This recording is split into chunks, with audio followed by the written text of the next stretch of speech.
Hi friends, this is Khalid और आप देख रहे हैं मुझे रेडियो राब्ता के डिजिटल हैंडल्स पे। जी हाँ, आप रेडियो राब्ता के शोज़ को सुनने के साथ साथ देख भी सकते हैं। उसके लिए आपको रेडियो राब्ता को ट्विटर, फेसबुक, इंस्टाग्राम पे, जी हाँ, सोशल मीडिया हैंडल्स पे आपको फॉलो करना होगा, लाइक करना होगा। आप जानते हैं कि हम आपके जो मुलाकात है अपने स्टूडियो में जिन शख्सियात को दावत देते हैं वो समाज के मुख्तलिफ तबक़ात से या फील्ड से वो उनका ताल्लुक़ होता है और हमारी यही कोशिश रहती है कि ज़िंदगी के हर शोबे से ताल्लुक़ रखने वाले एक्सपर्ट्स को यहाँ पे बुलाएं और उनसे बात करें और उनकी ज़िंदगी से हम सीख हासिल करें। आज चूँकि कानून के हम सब जो है उसके सामने इंसान को हमेशा सर झुका के रहना होता है और उसका पालन करना होता है और कहते हैं कि वही समाज तामीर और तरक्की की राह पे जल्द गामजन होता है जो उस समाज में बनाए गए कवानीन पे अमल पैरा होता है और उनको मानता है, उनको यानी कि रूल्स को ओबे करता है। कानून की जब बात चलती है तो यकीनन जहाँ एडवोकेट्स का नाम आता है, वकला का नाम आता है। आज जो मेरे इस शो के मेहमान हैं ये मेरे तारुफ के मोहताज नहीं है, इनका फिर भी मैं तारुफ करा देता हूँ। इनकी अपनी पहचान है वकालत की दुनिया में। जी हाँ, ये है शेख इरफान गुलजार जो पेशे से एक वकील है। तो आज हम इनसे बात करेंगे, लेकिन बात कानून की रव से होगी, कानून के लिहाज से होगी कि आजकल जो हम देख रहे हैं कि हमारे टीनेजर्स जो बाइक राइड करते हैं और रोड्स एक्सीडेंट्स का जो सिलसिला है वो थमने का नाम नहीं लेता है और इंसानी जानों का ज़िया होने का सिलसिला जारी है। और इसी हवाले से पेरेंट्स की जिम्मेदारी क्या है, इलीगल ड्राइविंग जो हो रही है और इलीगल पार्किंग हो रही है, इस हवाले से कानून क्या कहता है। शेख इरफान गुलजार साहब, मैं आपका रेडियो राब्ता की जानिब से, अपनी जानिब से, अपनी पूरी मैनेजमेंट और टीम की जानिब से हम आपको वेलकम करते हैं।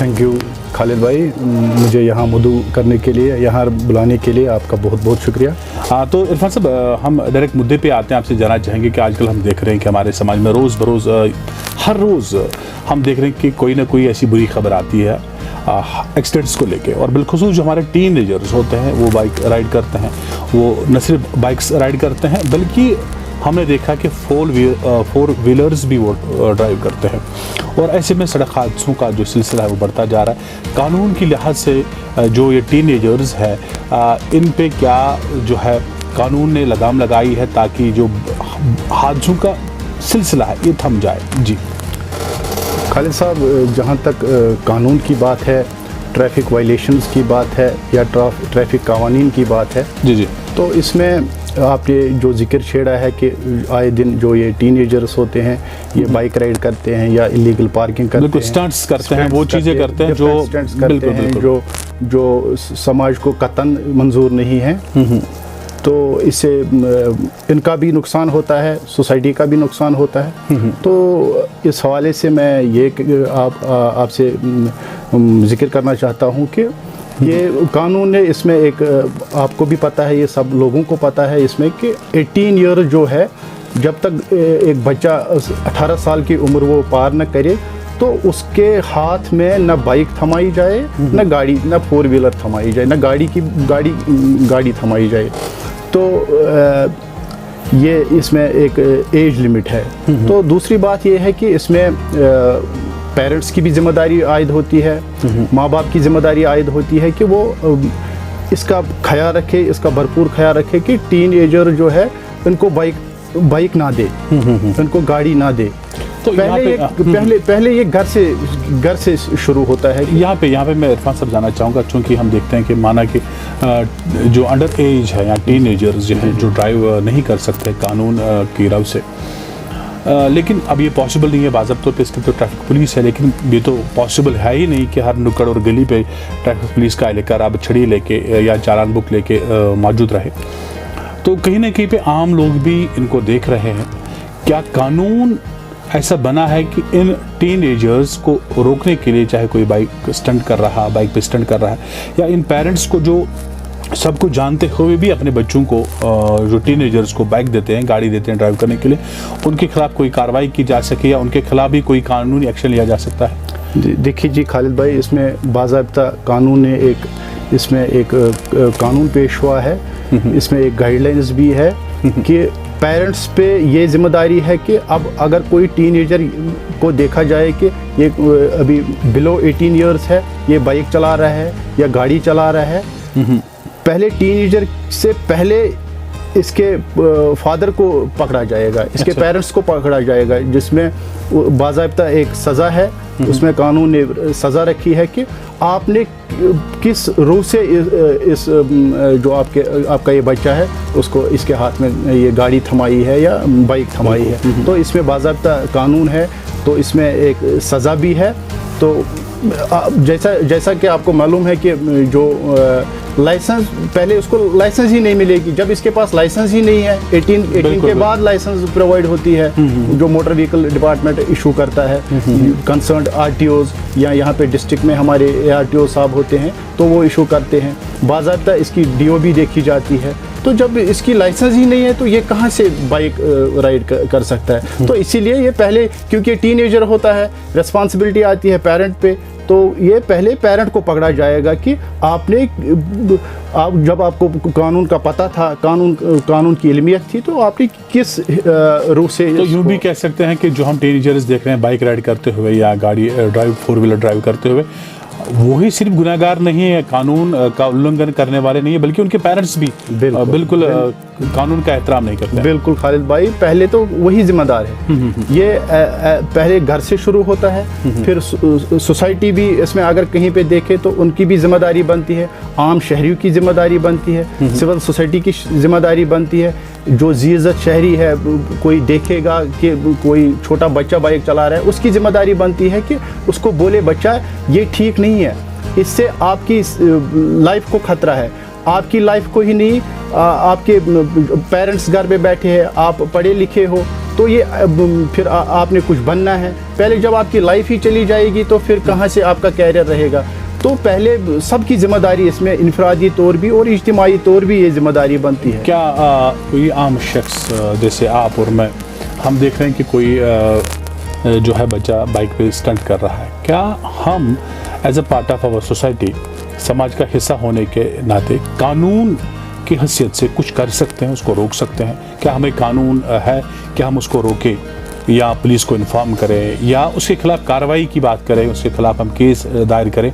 क्या ऐसा है कोई कानून? बिल्कुल खालिद भाई, जहाँ तक हमारे कानून ने, हमारी कॉन्स्टिट्यूशन ने हमें राइट्स भी दिए हैं और ड्यूटीज़ भी दी हैं। राइट्स हो गए हमारे जो हुकूक होते हैं, ड्यूटीज़ हो गई जो हमारी जिम्मेदारियाँ हैं, हमारे फ़राइज़ है या जिम्मेदारियाँ हैं। तो सबकी जिम्मेदारी है, एज ए सोसाइटी सबकी जिम्मेदारी है कि अगर ऐसा कुछ देखे तो इखलाकी तौर भी उसका फ़र्ज़ बनता है कि वो उस बच्चे को, वो हमारी सोसाइटी का है, कल की अगर वो उसका कैरियर बनेगा तो ये इसी सोसाइटी में वो काम आ जाएगा, इसी सोसाइटी में वो किसी ओहदे पे कल फाइज रहेगा। तो वो हमारी इखलाकी जिम्मेदारी बनती है कि देखो बच्चा, आप बड़े हो जाओ, आप कानून फिर आप जानो, फिर आप बाइक चलाओ, आराम से चलाओ, वो उसकी स्पीड लिमिट को उसको बोले कि कितनी स्पीड लिमिट होती है, कैसे चलाना है, किस हिसाब से चलाना है। अगर पिलन राइडर आपके पीछे है तो उसको हेलमेट लगानी है, आपको भी हेलमेट लगानी है। पहले उसको सैनिटाइज करना है कि कैसे ये कानून क्या है, इसके हवाले से कानून क्या है। तो जब वो अवेयर हो जाएगा तो फिर उसको भी जिम्मेदारी आएगी, नहीं जी मैं गलत कर रहा हूँ, ऐसे मुझे बाइक नहीं चलानी है, ऐसे स्टंट्स नहीं करने हैं, इससे मेरी ही ये ज़िंदगी ज़ाया नहीं होगी, बल्कि मेरे पेरेंट्स हैं, उनके भी ख्वाब हैं, वो भी मेरी तरफ देख रहे हैं कि कल जब हम बूढ़े हो जाएंगे तो ये बच्चा हमारे काम आएगा, हमारा घर बसाएगा, हमारी घर की जो जिम्मेदारियां हैं वो चलाएगा।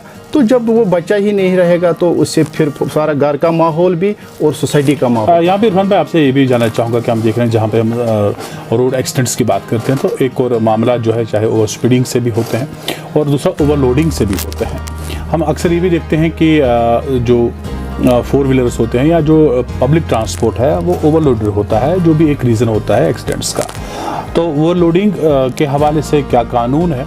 और इसके साथ साथ हमने ये भी देखा है कि बहुत सारी जो स्कूल बसेस चल रही है, अगर जब विंटर वेकेशन अनाउंस हुई है, लेकिन उसके बाद भी हम देख रहे हैं कि जब एक कोचिंग सेंटर चलाते हैं तो वहाँ पे जो बसेस होती है बच्चों को ले जाने की, उनमें भी ओवरलोड होता है। तो कानून की राव से क्या जो है आम लोगों को या इन स्कूल बच्चों को जो है राहत मिली है? क्या सीट मिलना इसका हक है अगर वो पे करता है? तो उस पर आपकी वजाहत चाहूँगा। बिल्कुल, आपने बहुत अच्छी बात कही खालिद साहब। जो ओवरलोडिंग की बात है आपने कही कि ओवरलोडिंग हर किसी पैसेंजर गाड़ी में एक उसमें एक गैर कानूनी क्या, उसमें एक लिमिट है कि कितनी सवारियां आप उठा सकते हैं। फर्ज करें हम यहाँ पे सोमो की बात करेंगे तो उसमें कैपेसिटी, सीटिंग कैपेसिटी होती है 9 सवारियों की इंक्लूडिंग ड्राइवर। तो उसमें सिर्फ वो 9 सवारियां उठा सकता है। उसके अलावा अगर वो, तो फिर ट्रैफिक चालान उसका हो जाएगा, क्योंकि वो पे करते हैं। उनको वो उसको उस टाइम देखना चाहिए कि ये पे करते हैं, उनको मैं आराम से अपने जो मंजिल है वहाँ पे छोड़ आऊँ। यहाँ पे ये मैसेज देखिए, चालान पे जब हम छोड़ेंगे तो डेफिनेटली पुलिस पे बात आती है। मेरे सवाल जो मैं पूछता हूँ, जो मैं जानना चाहूँ, है कि आम पैसेंजर जो है, जी, जो इसमें सफ़र कर रहा है, जिसके साथ ज़्यादती हो रही है, अगर 9 की कैपेसिटी है 9 मुसाफिरों की, अगर उसमें 12 जाते हैं तो डेफिनेटली ये तो कहीं ना कहीं पे हम किसी का हक मार रहे हैं। मेरा हक मार रहे हैं, आपका हक मारा जा रहा है। हम 9 की कैपेसिटी है, 12 बैठ आराम से तो नहीं बैठ सकते। वहाँ पे इस पैसेंजर को क्या राइट्स दिए गए हैं? बिल्कुल खालिद भाई, फिर ये ड्यूटीज़ की बात आ गई, जिम्मेदारी की बात आ गई कि हमें पहले इस ड्राइवर साहब को बोलना है, जी जब आपको अलाउड है 8 सवारियाँ या 9 सवारियाँ या किसी में 6 सवारियाँ, पहले उसको बोलना है कि आपको जब कानून ने 6 सवारियाँ या 7 सवारियाँ अलाउ किया है, तो आप क्यों 8 या 9 या 10 सवारियाँ इसमें बैठ, और हम पे करते हैं। तो ये पहले इनफरादी तौर पे हमारी जिम्मेदारी होती है कि उसको बोले कि आप गलत कर रहे हो। फिर हमें चाहिए कि अगर वो नहीं माने तो फिर हम जहाँ अगर ट्रैफिक पुलिस खड़ा हो तो उनको बोले जी ये गलत कर रहा है। तो इससे सोसाइटी में एक अवेयरनेस आ जाएगी, लोगों को अपनी जिम्मेदारियों का एहसास होगा, वो जागरूक होंगे कि नहीं जी, कानून ने हर इंसान को हर सूरत में इंसाफ दिया हुआ है, लेकिन हमें उस इंसाफ को जानने की जरूरत पड़े, अवेल करना है। तो ये हमारी इखलाकी और इनफरादी एक जिम्मेदारी है कि हम जानें कि हमारे हुकूक क्या है, हमारे राइट्स क्या है।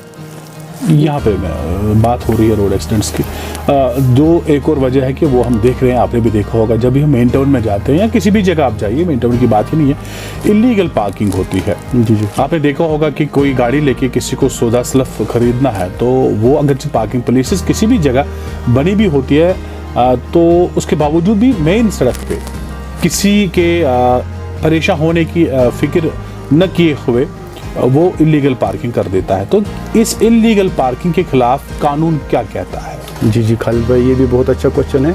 जहाँ तक इसमें आती है सिविक सेंस, जब तक हमें सिविक सेंस अपने आप में ये लानी है कि क्या हम रोड पे गाड़ी खड़ा कर सकते हैं। हालांकि हमें पहल यहाँ डिस्ट्रिक्ट अनंतनाग की मैं बात करूँगा, अपने डिस्ट्रिक्ट की बात करूँगा, पहले पार्किंग की कमी थी, बहुत ज़्यादा कमी थी, लेकिन अब पार्किंग स्लॉट्स बने हुए हैं, बहुत जगह बनी, यहाँ जंगलात मंडी साइड बनी है, यहाँ ये जो हमारा नया रोड आया है, यहाँ बिल्कुल मटनाडे में बनी है, बाकी जगहों पे बनी है, बहुत सारी जगहों पे बनी है। तो हमें पहले सिविक सेंस लानी है कि नहीं जी, अगर मुझे मार्केट में जाना है, 2 घंटे मुझे काम है, तो मैं 2 घंटे गाड़ी में, इससे तकलीफ़ होती है। जो वहाँ पे गुज़र बसर कर रहे हैं या कोई चल रहा है तो उससे दिक्कत होती है, या कोई गाड़ी किसी को गाड़ी निकालनी होती है, तो वो फिर जो उसने साइड में गाड़ी रखी होती है, उसके आगे गाड़ी रखी होती है, तो वो बेचारा फंस जाता है। तो हमें पहले सिविक सेंस लानी है, नहीं जी, अगर 2 घंटे काम है तो मैं 20 रुपया या 30 रुपया पार्किंग ये पे करूँगा, तो उसमें गाड़ी रखूँगा, तो आराम से मेरा काम भी हो जाएगा, गाड़ी भी रहेगी, पब्लिक को भी दिक्कत नहीं होगी। तो इससे यही जिम्मेदारियां पहले हमें लानी है, ये जहन नशीन करनी है कि क्या है। और इसके साथ साथ हमने ये भी देखा है कि हम ये भी देखते हैं कि अगर आपको कार वॉश करनी है, वो भी सड़क पे की जाती है। जी। अगर कोई मकान बना रहा है, कंस्ट्रक्शन कर रहा है, तो वो भी बाकी ईंटें और बाकी जो चीज़ें होती है वो मटेरियल भी सड़क पे डाल देता है, और जो भी एक रीज़न होता है कहीं ना कहीं पे एक्सीडेंट्स का। तो क्या है कानून की राह से, अगर मेरी वजह से कोई हादसा हो जाता है, अगर मैं रुकावट पैदा कर देता हूँ किसी सड़क पे और उससे फिर हादसा हो जाता है, क्या ये लोग गिरफ्त में आ सकते हैं? जिन लोगों की वजह से जो सड़क पे बाधा पैदा हो गई और फिर उसकी वजह से हादसा हुआ, क्या ये लोग भी जिम्मेदार है? बहुत अच्छी बात। जहाँ तक हम मटेरियल की बात करते हैं, सड़कों पे हम ऐसे मटेरियल छोड़ जाते हैं या कूड़ा करकट जमा करते हैं, या घर में कोई कूड़ा करकट लाते हैं तो वो सड़क पे डालते हैं। तो यही पहले हमें सिविक सेंस लानी है कि ये गलत है, ये कानून के एतबार से भी गलत है और इखलाकी तौर भी ये गलत है। हमें पहले देखना है कि ये सड़क सबके लिए बनी हुई है, ये सड़क हमारे फायदे के लिए बनी हुई है, आवाम के लिए बनी हुई है। अगर आवाम इस पे चले तो सबकी भलाई है, ठीक से चले, हम अपना रोड साफ रखें। तो ये भी होता है जो जैसा आपने फरमाया कि गाड़ी हम रखते हैं सड़क पे तो फिर धोना शुरू कर देते हैं उसी सड़क पे। अरे भाई, ये रोड तो आवाम के लिए है, ये रोड हमारी सहूलियत के लिए है, वहाँ पे ट्रैफिक चलता है। या हम अपनी केपी रोड की बात अगर करेंगे तो यहाँ पे 24/7 टूरिज़्म हमारा चलता है। यहाँ मशहूर जगह जो पहलगाम है, यहाँ से टूरिस्ट की उनका गुजर बसर होता है वहाँ पे। तो वो देखते हैं कि ये लोग कैसे, इससे हमारी माशरती जो हालत है उसका पता चलता है कि ये लोग इनका ये जो जहन है ये कैसा डेवलप हुआ है। अरे भाई, ये नहीं करना है, मटेरियल नहीं डालना है सड़क पे, ये हमारे लिए, हमारे फ़ायदे के लिए। हम बोलते हैं ये गवर्नमेंट का, अरे भाई गवर्नमेंट का नहीं है, ये हमारा पैसा, हम टैक्स देते हैं, ये हमारा पैसा है, ये नहीं करना है। अगर आपको बिल्डिंग बनानी है या कुछ कंस्ट्रक्शन करनी है तो उसी के हिसाब से अपने आंगन में डालो, अंदर डालो, रोड पे क्यों करना है? ये रोड हमारी भलाई के लिए है। मेहमान आते हैं बाकी स्टेट से आते, बाकी रियासतों से ये सयाह आते हैं, वो देखते हैं तो फिर इससे बुरा असर हमारी सोसाइटी पे, हमारी कौम पे, तो इससे बहुत बुरा असर पड़ता है। बिल्कुल, हर कोई कानून यही हर किसी कानून का जो भी कानून जो है बनाया जाता है और जहाँ जो मौजूद है उस कानून से आम लोगों को फ़ायदा होता है। जी हाँ, हर समाज की अपनी जिम्मेदारियाँ होती है और हर मुल्क में रहने वाले शख्स को जो सिविक सेंस होता है, जो हमारे समाज के तय जिम्मेदारियाँ होती हैं, उनको निभाना भी है। कुछ फ़राइज़ भी हम पे आयद होते हैं और कुछ जिम्मेदारियाँ भी हम पे आयद होती है। और जब हम डेफिनेटली अपनी जिम्मेदारियों को निभाएंगे तभी हम ये कह सकते हैं कि हम अच्छे समाज में रहने वाले लोग हैं। और कहते हैं कि फ़र्द के हाथों में अक़वाम की ताबीर, हर फ़र्द होता है मिल्लत के मुक़द्दर का सितारा। समाज एक एक शख्स से मिलकर बनता है और जब हम अपने हिस्से की जिम्मेदारियों को निभाएंगे डेफिनेटली फिर हमारे समाज में बाहर आएगी और हम देखेंगे कि न कोई लाकानूनियत है और ना ही कहेंगे कि न कोई लाशूरियत है। जी हाँ, हमें अपने आप को बेदार करना है और जिससे दूसरों को तकलीफ पहुँचे वो चीज़ें हमें छोड़नी होगी। इन्हीं बातों को समझा रहे थे कानून की राह से आज के हमारे मेहमान एडवोकेट इरफान गुलजार। हम आपका शुक्रिया अदा करते हैं और इसी वादे के साथ कि नेक्स्ट शो में हम किसी एक और टॉपिक को चुनेंगे।